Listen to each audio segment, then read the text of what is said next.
ADHD 아이를 키운다는 것 참 쉽지 않죠. 가장 힘든 건 아이의 행동 그 자체보다 주변 사람들의 시선일 때가 많은데요. 한 구독자분의 댓글이 제 마음을 아프게 했습니다. 육아에서 가장 힘든 건 주변 사람들의 생각이에요. 다들 제가 뭘 잘못하고 있는지 지적하고 싶어 하죠. 본인이었다면 어떻게 했을 거라며 훈수를 두는데 정말 미치겠습니다. 너무 공감됐습니다. 저 역시 같은 경험을 겪었거든요. 저는 ADHD와 아스퍼거를 가지고 있는 사람이에요. 저를 닮아 산만한 아이를 최선을 다해 훈련시켜 특목고에 합격시킨 아빠이기도 하죠. 오늘 저는 여러분에게 고리타분한 이론이 아닌 진짜 현실에서 생기는 어려움에 대해 도움을 드리려 합니다. ADHD계의 세계적인 석학 러셀 바클리 박사님과 에드워드 할로웰 박사님의 임상 내용을 바탕으로 저희 딸아이를 훈육할 때 큰 효과를 본 방법이니까요. 끝까지 보시면 정말 많은 도움이 되실 거예요. ADHD 아이의 행동을 바꾸기 위해 부모가 꼭 알아야 할 5가지 핵심 원칙 시작합니다.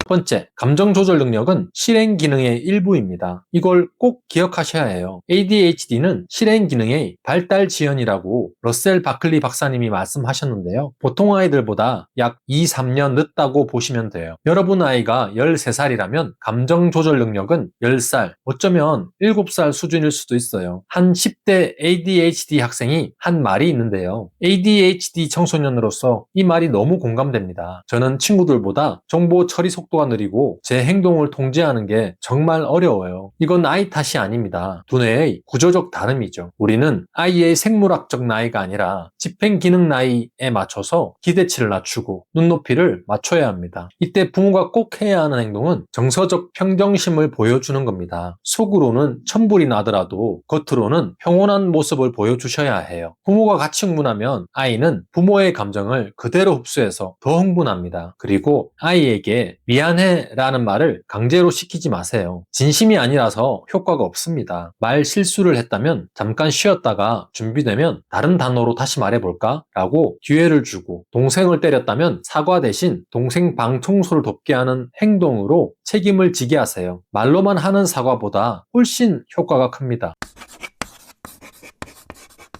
두 번째, 인지적 유연성입니다. 아이가 융통성이 없고 자신이 원하는 것만 하려고 때를 쓰나요? 에드워드 할로웰 박사님이 하신 말씀이 있습니다. 유연함은 길러지는 것이고 경직됨은 받아주면 더 심해진다. 아이가 고집을 피울 때 부모가 편하자고 다 들어주면 아이의 떼쓰기는 점점 더 심해진다. 아이가 잠깐 흥분해도 괜찮습니다. 아이들은 우중 듣고 요구가 들어지지 않았다고 자존감이 약해지지 않아요. 오히려 부딪히고 좌절하면서 더 발전하는 존재입니다. 사회에 나가면 아무도 그 고집을 받아주지 않습니다. 집에서 연습해야 합니다.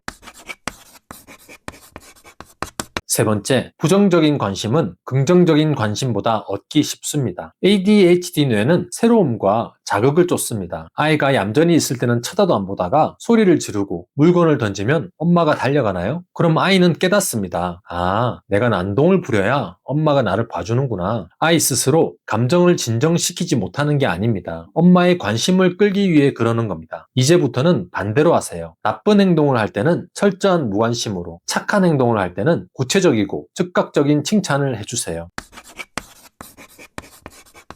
네 번째, 처벌과 자연스러운 결과입니다. ADHD 아이들은 처벌에 내성이 생겨서 나중엔 휴대폰 뺐든가 말든가 하고 나옵니다. 의미 없는 벌 주기 대신 현실적인 결과를 경험하게 하세요. 제 딸 이야기를 해드릴게요. 딸이 의자를 조립할 때 제가 도와준다고 해도 고집을 피우며 혼자 하겠다고 하더라고요. 결국 의자의 부품 하나를 빼먹고 조립해서 편안하게 사용할 수 없었습니다. 저는 그냥 놔뒀습니다. 그게 자연스러운 결과니까요. 아이가 스스로 좌절감을 맛보고 도움을 요청할 때까지 기다렸습니다. 많은 부모님이 자존감이 낮아질까봐 미리 다 해결해 주시는데 그건 아이가 인생의 수많은 어려움을 스스로 해결할 힘을 빼앗을 뿐입니다. 혼자서 문제를 해결하는 힘을 키워주세요.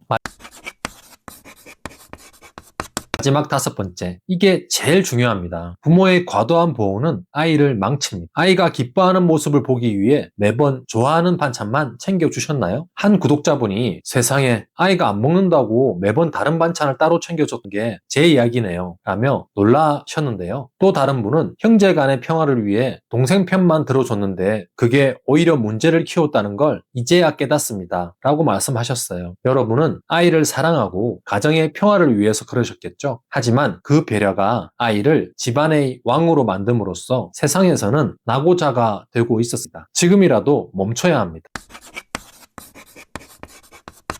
오늘 내용 들으신 분들 중 마음이 좀 무거워진 분 있으신가요? 나는 싱글맘이라서 아이를 키우기 위해 최선을 다한다고 생각했는데 내가 망친 것 같아 죄책감이 듭니다. 라는 분이 계셨어요. 하지만 자책하지 마세요. 여러분은 최선을 다하셨습니다. 지금이라도 방향을 바꾸면 됩니다. 아이를 키우며 막막했는데 이제야 아이의 생각이 보이기 시작했어요. 새로운 세상이 열린 기분이에요. 이런 말씀을 해주신 분처럼 오늘 이 영상이 여러분에게 새로운 방법을 알게 해드렸길 바랍니다. 호가 단호해질수록 아이는 비로소 진짜 안전함을 느끼거든요. 오늘 영상이 도움되셨다면 더 많은 부모님이 보실 수 있도록 좋아요를 눌러주세요. ADHD를 가지고 있으면 미루기와 시작 못하는 습관을 없애지 못해서 정말 힘들어 하는데요. 미국에서 외부 마감 효과라고 불리는 방법이 있어요. 4만 명 이상의 ADHD들이 따라해보고 극찬을 한 방법이죠. 이 영상에서 이어서 말씀드릴게요.